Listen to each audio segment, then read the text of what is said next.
Bismillah, Assalamualaikum warahmatullahi wabarakatuh. Selamat pagi menjelang siang teman-teman semuanya. Apa kabarnya hari ini? Semoga teman-teman selalu dalam keadaan sehat ya. Jangan lupa selalu jaga kesehatan dan nurut sama orang tua ya. Iya. Teman-teman, hari ini kita pelajarannya adalah tematik, yaitu pembahasannya pada pelajaran IPA. Di tema 2 subtema 1, selalu berhemat energi. Sebelum kita ke pembahasan, mari kita berdoa dulu ya. Silakan teman-teman masing-masing berdoa. Alhamdulillah, kita sudah berdoa. Teman-teman simak videonya baik-baik ya. Pada pembahasan subtema 1 yaitu sumber energi. Energi matahari dalam kehidupan sehari-hari. Nah, teman-teman, apa sih yang dimaksud dengan energi? Nah, di sini pengertiannya adalah energi adalah kemampuan untuk melakukan kerja. Energi dihasilkan oleh sumber energi. Jadi inti dari energi adalah energi merupakan kekuatan ya.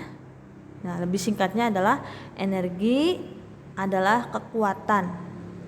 Nah, tanpa sumber energi maka tidak dapat melakukan kerja karena tidak ada energi. Nah, lalu bagaimana sumber energi yang dihasilkan oleh manusia? Nah, manusia menghasilkan energi dari makanan ya, atau makhluk hidup menghasilkan energi dari makanan. Contohnya kita, jika belum makan, maka energi kita tidak banyak ya, atau bisa lemas, bisa pusing. Nah, berbeda dengan kita sudah makan, maka energi kita atau kekuatan kita menjadi lebih besar untuk melakukan aktivitas. Selanjutnya, sumber energi terbesar bagi bumi adalah matahari. Kenapa matahari merupakan sumber energi terbesar bagi bumi? Karena matahari dapat menerangi bumi ya. Karena bumi yang luas ini dapat diterangi oleh matahari ya, walaupun jumlahnya cuma 1. Matahari merupakan sumber energi panas dan cahaya. Ya, seperti teman-teman ketahui, kalau matahari sudah naik, maka bumi menjadi panas dan terang. Selanjutnya, contoh manfaat matahari sebagai sumber energi. Yang pertama, matahari merupakan penguapan air di permukaan bumi dalam peristiwa daur air. Apa sih yang dimaksud dengan daur air? Daur air atau bisa kita sebut siklus air ya. Nah, jadi di gambar ini daur air itu adalah jadi air yang di dalam atau yang di bumi menguap ke atas ya. Menguap ke atas, kemudian dari atas turun lagi ke bawah, terus seperti itu. Nah, nanti penguapan air dari bumi ke atas itu akan menjadi awan. Kemudian awan ini akan naik terus ke atas sampai awan ini menjadi dingin.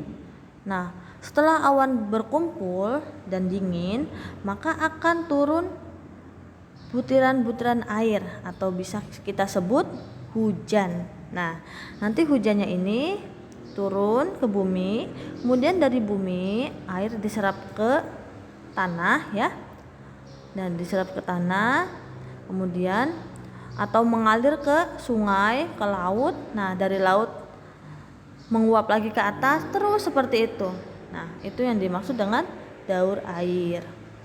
Kemudian contoh manfaat matahari selanjutnya adalah panas matahari mempertahankan suhu atmosfer bumi sehingga sesuai untuk kehidupan makhluk hidup. Nah, sebelum kita ke penjelasan, apa sih yang dimaksud dengan atmosfer?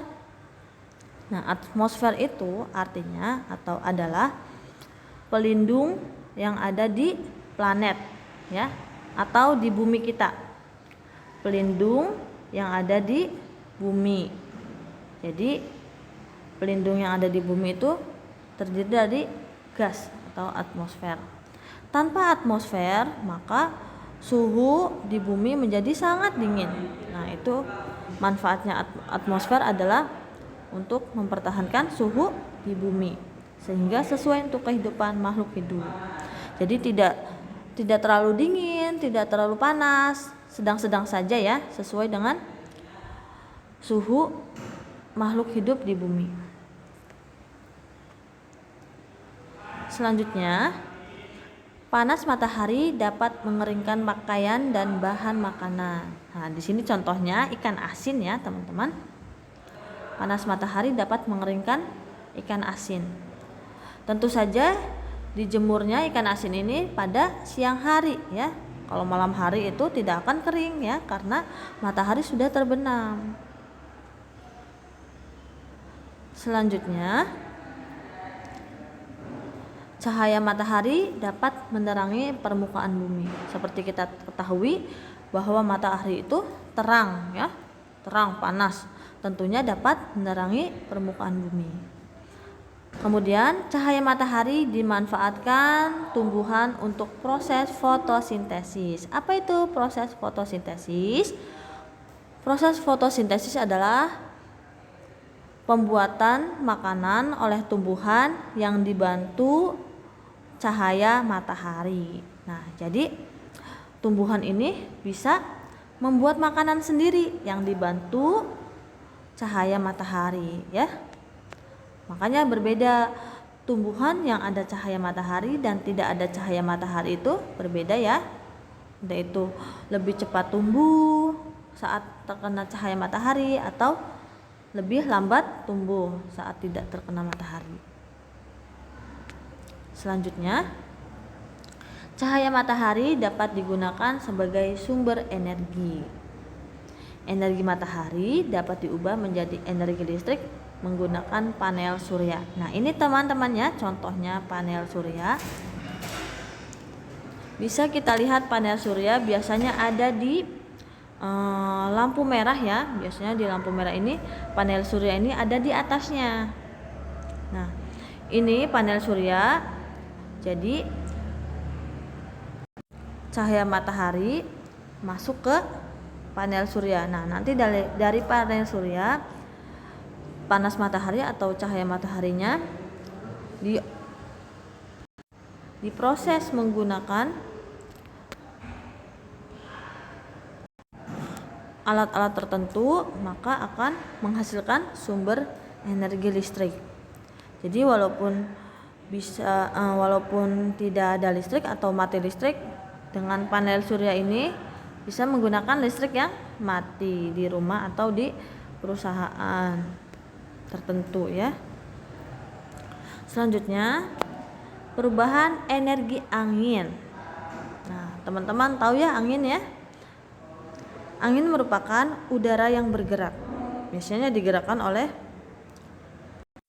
pergerakan tumbuhan dan lain sebagainya.